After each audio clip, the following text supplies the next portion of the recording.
Green, Gem, Markov et Subasi produisent dans un article récent, publié dans le Journal of Financial Economics, de nouvelles évidences concernant l'impact des recommandations d'analystes sur les cours boursiers des titres qui sont suivis. Si aux États-Unis, la réglementation FD encadre depuis le début des années 2000 très fortement les modalités de diffusion de l'information publique, elle laisse la possibilité aux entreprises de faire rencontrer les analystes, les investisseurs importants et leurs cadres dirigeants pour autoriser ainsi de nombreux échanges. Deux types de réunions sont devenus très populaires. Les Analyst Investors Days et les Broker Hosted Conferences. Dans le premier cas, une entreprise invite une série d'analystes et d'investisseurs importants pour une réunion d'une journée, par exemple, avec plusieurs de ses dirigeants. Dans le deuxième cas, une entreprise de courtage convie un panel d'investisseurs et d'analystes à rencontrer des dirigeants de plusieurs entreprises invitées. Pour chaque firme, la présentation est plus courte, environ 1 heure. Mais dans les deux cas, les analystes ont l'occasion d'échanger sur la stratégie de la firme, son business actuel, ses défis et ses difficultés à surmonter. L'information glanée par les analystes lors de ces réunions constitue pour eux une matière première de base qu'ils vont confronter avec celle obtenue à travers d'autres sources, avec aussi leur savoir-faire tiré de leurs expériences antérieures. Ils pourront ainsi enrichir leurs rapports, leurs analyses et formuler de nouvelles recommandations. L'article de Green, Gem, Markov et Subasi s'intéresse ici plus particulièrement aux effets attendus des Broker Hosted Conferences. L'intérêt de ces événements, pour une étude comme celle qui est présentée, est que les analystes maison de la société de courtage invitante y jouent un rôle particulier. En effet, le format de la session comprend plusieurs présentations d'entreprise. Pour chacune d'entre elles, l'exposé initial est suivi d'une période de questions-réponses qui est dirigée par un analyste de la société de courtage invitante. De plus, il est fréquent qu'il soit organisé pour des investisseurs importants des rencontres en tête-à-tête avec le conférencier de l'entreprise en présence de ce même analyste. Et les analystes de ces sociétés de courtage hôtes ont donc un avantage informationnel au cours de ces événements. L'hypothèse principale des auteurs est la suivante. Les analystes maison qui animent ces conférences ont un accès particulier aux dirigeants des sociétés qu'ils suivent et ont ainsi l'occasion d'échanger avec eux. L'information qu'ils rassemblent leur permet-elle d'élaborer des recommandations pertinentes et susceptibles d'affecter les cours? Enfin, les prévisions qu'ils élaborent sont-elles plus précises que celles des autres analystes? Pour tester ces hypothèses, Green, Gem, Markov et Subasi étudient les effets des changements de recommandations des analystes sur les cours boursiers, en mesurant les rendements anormaux autour des 2 jours d'annonce.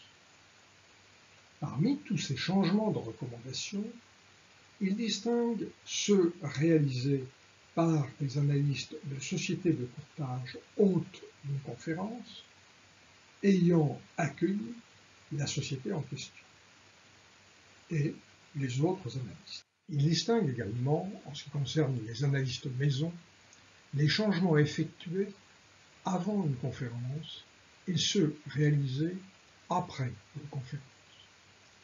L'idée est ici de mettre en évidence le rôle de l'information obtenue lors de la conférence. Ils attendent des CAR, c'est-à-dire des rendements anormaux cumulés, beaucoup plus élevés après qu'avant. Green, Jen, Markov et Subasi ont obtenu pour la période 2004-2010 les informations concernant les recommandations par titre et par analyste auprès de la base IBOS Recommendation History Dataset. Les recommandations y figurent sur une échelle à 5 nombres. Ils ont éliminé les changements qui se sont produits dans les 3 jours entourant les annonces de résultats trimestriels, ainsi que les journées où il y avait plus d'un changement pour un même titre. Cette première base a permis d'identifier l'ensemble des changements de recommandation. À l'aide de la base IBOS, un fichier équivalent a été constitué à partir des changements enregistrés sur les prévisions de résultats par action à horizon de 1 an. Ces 2 bases ont été fusionnées avec la base CRSP, cours des actions et volume de transactions, et la base CompuStat en ce qui concerne la valeur comptable des fonds propres.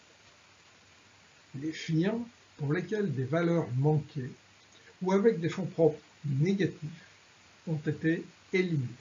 Pour rassembler les informations sur les conférences concernées, organisateurs, sociétés, dates, les auteurs se sont reportés à la base Bloomberg Corporate Events.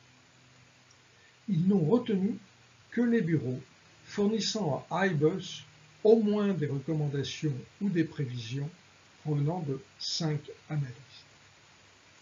Au total, l'échantillon final contient 68 394 présentations concernant 4 394 firmes, 2 749 conférences et enfin 107 maisons de courtage différentes. L'échantillon rassemblé montre que le taux de participation à ces conférences a fortement augmenté sur la période, passant de 42% à 67%.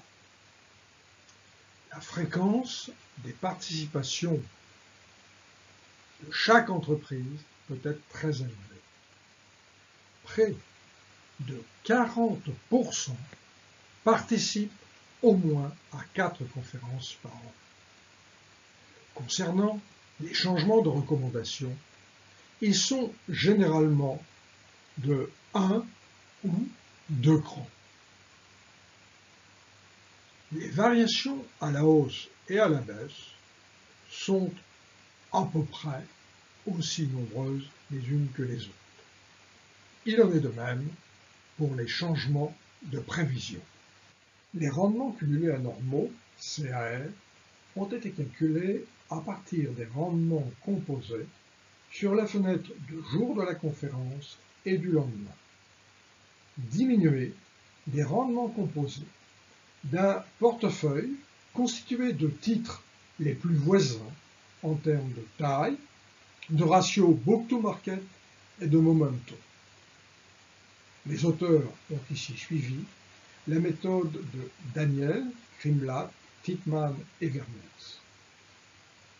Pour vérifier l'absence de mouvement de correction ou autre tendance ultérieure, les CR ont également été calculés sur 2 périodes, du jour 2 au jour 21, puis du jour 22 jusqu'au jour 63, ce qui correspond à peu près, puisqu'il s'agit ici le jour ouvrant, à une durée de 1 mois et aux 2 mois suivants. La tenue de ces conférences est un véritable événement. Lorsqu'une recommandation est modifiée à cette occasion, le cours boursier est affecté. Les rendements anormaux sont positifs en cas d'amélioration et négatifs en cas de dégradation. L'effet est ici plus marqué quand la recommandation émane d'un analyste hôte, écart significatif, respectivement de 1,09% et de moins 1,07%. Le phénomène n'apparaît pas de court terme, car aucun mouvement de correction n'apparaît dans les CAR suivants. Par ailleurs, le contenu informationnel est plus marqué lorsqu'il s'agit de recommandations plutôt que de prévisions. Les différences dans les changements de prévision ne sont que de 0,25% en cas d'amélioration et de moins 0,17% en cas de diminution. Green, Gem, Markov et Subasi procèdent ensuite à l'estimation de modèles de régression. La variable dépendante est le rendement anormal cumulé, CAR, sur les 2 journées d'annonce et la suivante, 0 et 1, multiplié par moins 1 s'il s'agit d'une dégradation. Les variables indépendantes sont 3 variables muettes. L'une signalant que l'analyste appartient à la maison hôte et les 2 autres indiquant que le changement a lieu durant le trimestre qui suit la conférence.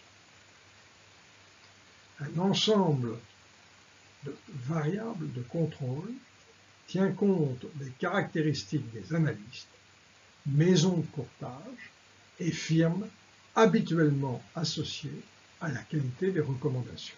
Parmi les variables de contrôle les plus significatives, on trouve, avec des coefficients positifs, la valeur absolue du changement, l'existence d'une révision concurrente, des prévisions s'il s'agit des recommandations ou l'inverse, le fait de s'écarter du consensus, la taille du courtier, la distinction All-Star de l'analyste en question, et avec des coefficients négatifs, le fait d'être publié dans les 2 semaines qui suivent l'annonce du résultat, l'ancienneté totale de l'analyste. Nous commentons ici que les résultats attachés au changement de recommandation, tout simplement parce que ceux liés aux prévisions vont dans le même sens, mais avec une intensité beaucoup plus forte. Une fois pris en compte les effets de l'ensemble des variables de contrôle, il apparaît que les changements initiés par des analystes hôtes sont associés à des rendements anormaux beaucoup plus importants. Le phénomène est significativement plus marqué lorsque le changement de recommandation suit une conférence. Il semble donc que ces analystes ont un accès privilégié à une information de qualité et que le marché leur reconnaît cette aptitude. À partir d'une série de régressions, Green, Gem, Markov et Subasi affinent ce premier résultat. Ils distinguent parmi les changements de recommandation effectués par les analystes hôtes ceux qui concernent des firmes qui ont été conviées à peu de conférences, une fois durant la période étudiée, un peu plus 2 ou 3 fois, encore plus 4 ou 5 fois, ou très souvent plus de 5 fois. Les coefficients associés à ces variables sont croissants, puisqu'ils passent de 0,47% à 1,44%. Plus l'entreprise est familière de la maison de courtage, plus fort est l'impact sur le cours boursier. Enfin, les auteurs étudient la proximité entre la date de changement des recommandations et la date de tenue de la conférence. Les effets sont toujours positifs. et souligne combien ces analystes entretiennent des rapports réguliers avec les firmes invitées. Mais ces effets sont plus faibles avant la conférence, ou bien beaucoup plus tard, 4 trimestres après la conférence. Ils sont les plus forts juste après, comme quoi ces conférences joueraient bien un rôle en matière de diffusion d'informations pertinentes. Si les analystes de la maison de courtage hôte de la conférence ont un avantage informationnel, alors ce dernier devrait se traduire par des prévisions plus précises. Green, Gem, Markov et Subasi estiment une erreur moyenne de prévision par analyste pour chaque firme et chaque année. L'écart absolu de cette erreur moyenne en FE est exprimé en pourcentage de l'erreur moyenne de la même année pour la même firme en prenant en compte l'ensemble des analystes. L'écart absolu à effet est exprimé en pourcentage de cette erreur moyenne. Cette erreur moyenne est ensuite régressée sur les 3 variables muettes, hôte, post-conf hôte et post-conf non hôte, c'est-à-dire le fait que l'analyste appartienne à la maison hôte ou non, le fait que la conférence se soit tenue juste avant le changement de recommandation. Et enfin, un vecteur de variables de contrôle. De plus, des effets fixes par analyste et par année ont été ici introduits. La régression met en évidence une association entre le fait d'appartenir à la maison hôte et une prévision plus fiable de la part de l'analyste. Cette prévision est de qualité plus élevée lorsqu'elle est réalisée après une conférence. Notons que parmi l'ensemble des variables de contrôle, qui ne sont pas toutes ici reprises par parcimonie, l'ancienneté chez le courtier et l'âge de la prévision sont ici très significatifs. Pour parachever leur étude sur les effets en matière de prévision, Green, Gem, Markov et Subasi s'intéressent à l'opportunité de leur publication. Arrive-t-elle au bon moment? Pour cela, ils utilisent une variable introduite par Cooper, Day et Lewis en 2001, le ratio LFR, du nombre lag de jours écoulés entre la publication et les 2 prévisions précédentes, et le nombre lead égale au nombre de jours écoulés entre la date de publication de cette prévision et les 2 prévisions suivantes dans le temps. Dans cette spécification de ce modèle de régression, il apparaît que les prévisions réalisées à la suite de conférences par des analystes maison ont plus tendance à précéder les prévisions des autres analystes qu'à les suivre. L'effet sur la variable opportunité, LFR, est ici significatif. Dans ce cas, est du même ordre d'importance que l'effet de l'une des variables de contrôle, à savoir la taille du courtier. En conclusion, même si la réglementation américaine FD a eu pour objectif de mettre l'ensemble des acteurs des marchés sur un pied d'égalité en matière d'accès à l'information, force est de constater que l'industrie financière ne manque pas d'imagination pour instaurer de nouveaux canaux de circulation d'une information certes soft, mais d'une information riche entre le management des firmes et leurs analystes. Les conférences organisées par les grandes maisons de courtage en font partie. Cette étude a permis de mettre en évidence que les analystes maison disposent d'un réel avantage car ils ont su cultiver une réelle proximité avec les dirigeants des firmes invitées. Cet avantage se traduit en particulier par des recommandations qui ont un impact plus fort sur les cours boursiers à la suite de ces consultations.